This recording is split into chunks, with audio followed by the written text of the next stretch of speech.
What's up guys, it's Hannah. Welcome back to my channel. In today's video, I'm going to show you how I create patterns from personal sketches with Adobe Illustrator. I studied primarily studio art and graphic design when I was in college, so naturally I just love to create. This is a process that is one of my favorites just because it's so easy to personalize and to change. You could do this so many times, the same process over and over, and get different projects out of it. So if you're needing a little creative motivation and you want an easy and fun project to work on, just keep on watching.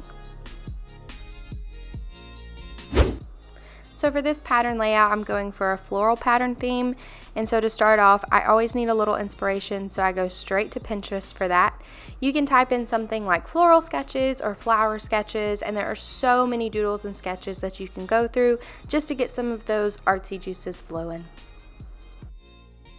So I'm going to start by sketching out some ideas on some paper with a pencil just to give myself a little freedom at first if I'm not feeling it, but you're definitely going to want to go back in with a black ink pen of some sort and sketch over those pencil lines just because pencil isn't going to transfer into Photoshop as clearly as an ink pen would, and that's what you're going to want, are those bold defined lines. Now once I erase those pencil lines, I'm going to bring them right into Photoshop. Now you can do this one of two ways. You can either scan it in with your computer or just snap a photo with your phone and airdrop it to your computer, which is what I did. And when you do that, you're going to have to do a little cleanup. So I'm going to change these into a layer, and I want to get rid of this border that you see around the image. So I'm going to bring up my tools and then go right into my eraser tool. And I'm just going to start erasing this table border that you see around the image.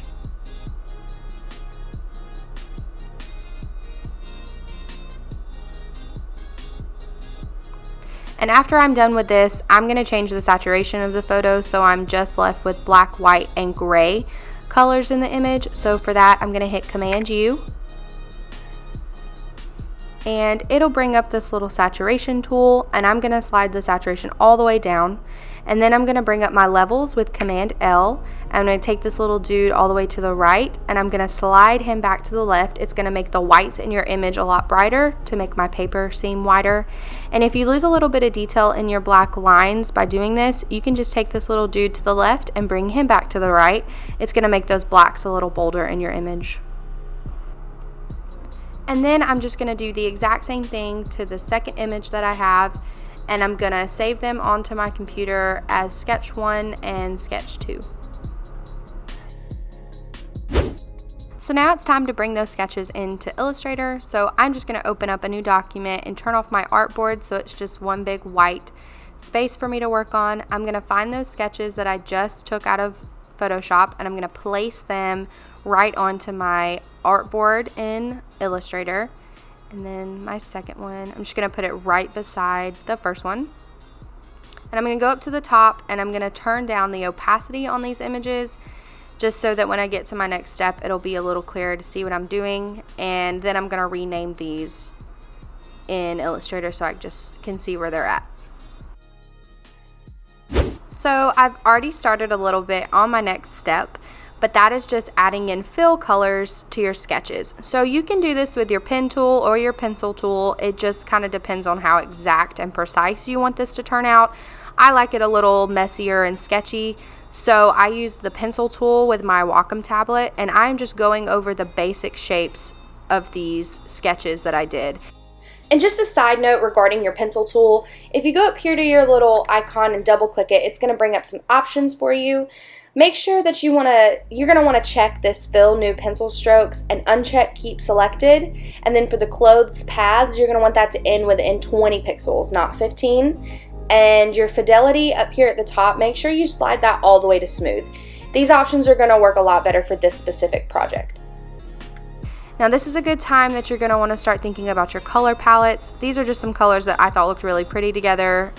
So I'm just going over these shapes. For this one, I'm putting this layer in the back so that these smaller flowers that come up to the side of the bigger flower will show through on top of it. So you'll see when I turn my sketches off, you can see they're in the front now.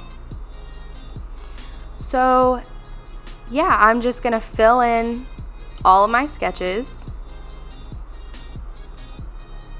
And you can use a you can use your trackpad or a mouse for this step. If you don't have a tablet, I have one, and I just find that these come out a little bit more organic when I use my tablet for my pencil tool. So here's what my fill colors look like without my sketches.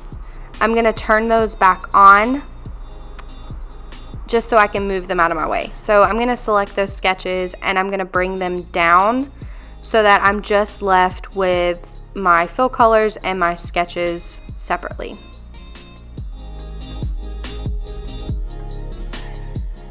So to use these sketches to make them a little bit more versatile, I'm gonna vectorize them. So I'm gonna turn them into a vector. So you're gonna wanna go up to image trace. You can also go to window, and then it'll have an image trace panel you can pull up right here.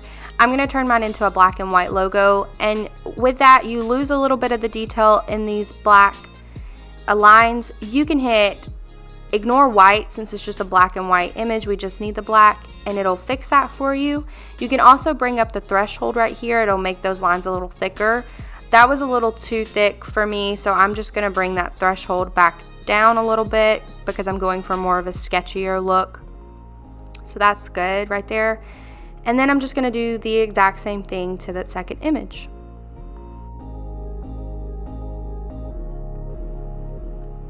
So now that I have these sketches vectorized, I'm going to expand them.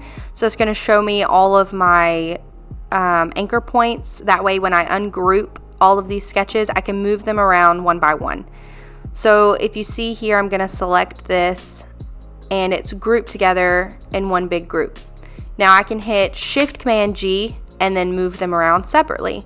And if you saw just then, I'm losing a little bit of those accent lines in there. And that's fine. When you go to select one sketch by itself, like this one, I'm losing a little bit right there, all those little accent lines. When I select it to move all of it at once, so I'm going to start up here at the corner, I'll show you. You can select all of it at one time and then hit Command G. It'll group all of those individual accent lines of that particular sketch. And then when you move it, you won't lose any of those accent lines. So I did that. I'm gonna move it all the way to the top to its corresponding fill colors right up here to the corner, and I'm just gonna place it with the fill color how I want it. And I don't want it to align perfectly. I want it to be a little messy, so right there is about good. And then I'm just gonna move it. I'm going to lock those layers. You're going to want to select all of this one that you just did, and you're going to want to hit Command G again, so it's going to group the fill layer and the accent lines. You can move it all together. So now it's one individual sketch in itself. And I'm just going to find a place. I'm going to move it out of the way so I know that it's done. And then I'm just going to continue doing this with the rest of my fill layers and my sketches.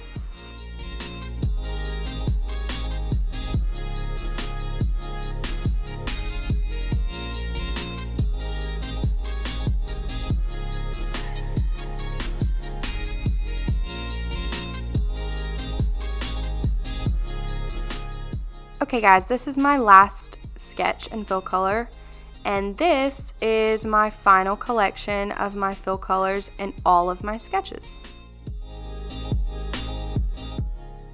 So moving on to my next step, I am just starting to create a pattern with these sketches and fill colors. So I'm just going to select them from my little pile that I had, and I'm just placing them where I think they look best in a pattern. Now this box that you see in the background, I just created that with the box tool, and with my rulers I made it 15 by 20 inches. But you could really make it however big that you want it, just depending on what you want to use it for. So an important thing to mention about patterns is whatever is on your side, so on the two sides and the top and the bottom, whatever is on that line at the end, it needs to be the same on the other side as well. It needs to mirror it. So I'm going to take this leaf, I'm going to hit Command C to copy it, and then Shift Command V to paste it in the same place. And then I'm going to let Photoshop do the mirroring for me. So I'm going to go up here to this transform button, and I'm going to hit +20. And then it's going to put it on the other side in the same spot for me, since it's 20 inches wide. And so I'm just going to take all of these pieces, I'm going to shift and then select all of these pieces on the side here, and I'm going to Command C, Shift Command V, and go back up here to my transform button, and I'm going to hit +20, and it's going to paste it to the other side in the same spot so it mirrors each other, just like that. Now when you're doing it from top to bottom, it's going to be a little different because you're not 20 inches tall, you're 15 inches tall. So you're going to take, I'm going to start with this flower in the corner, Command C, Shift Command V to paste, and I'm going to, instead of doing it on my X axis, I'm going on my Y axis, and this time instead of plus, I'm going to do minus and then 15 because we're 15 inches tall. And then hit enter and let it do it for you. So here it is at the top in the same spot. Now since it's in the corner, it also has to be on the other two corners as well. So we're going to select these, copy them and paste them in the same place, and then use your y-axis or your x-axis, excuse me, with your +20, and it's going to put it on the opposite side for you. And that's how it needs to be for both sides and top and bottom. So now I'm just going in and filling in my pattern. So you can go in, you can change the direction, rotate it, resize the sketch, and you can also change the color by hitting your direct selection tool, which you can get to by Command A, and then just changing the fill colors. Make sure you're not just copying and pasting the same sketches over and over again, because it will begin to look repetitive. So now this is my finished pattern. This is what it ended up looking like. I'm going to select and group this big pile that I was pulling from, and I'm just going to move it completely out of the way. It's way up to the top, so I'm just left with my pattern. So the square, the box square that your patterns, that your sketches are sitting on, I'm going to select it. I'm going to turn the border off, turn it off, and then I'm going to hit Command C and Shift Command V, and I'm going to copy and paste it in the same place on top of your sketches. And then you want to select everything and hit Command 7. That's going to turn it into a clipping mask. Now everything that was hanging off the border, you can see it's still there. It's just kind of covered up. So now I want to hit Pattern Make. And this is what's going to make our pattern repeat. Now the reason it's got its borders around it is because Illustrator still knows that there's still things that are sticking out around, the ones that were hanging off the side. It's still there and it knows that. So you can override that by hitting this size tile to art, and then it's gonna combine it all together for you. And this is your final pattern. And you can see here that since you're using a tile format, it is gonna, you can see some of those make a square. You can kind of tell it's a pattern. But if I was to use this, I would zoom in on it sort of like this. So you really wouldn't be able to tell that much. Alright guys, and there you have it. Your own personal pattern made from your own personal sketches. This project was so fun for me. I do it all the time. You can get so creative and there's so many options that can come from it. If you enjoyed this video, please give it a thumbs up and subscribe to my channel. I upload new videos every Monday and Friday, and I'll see you in my next video.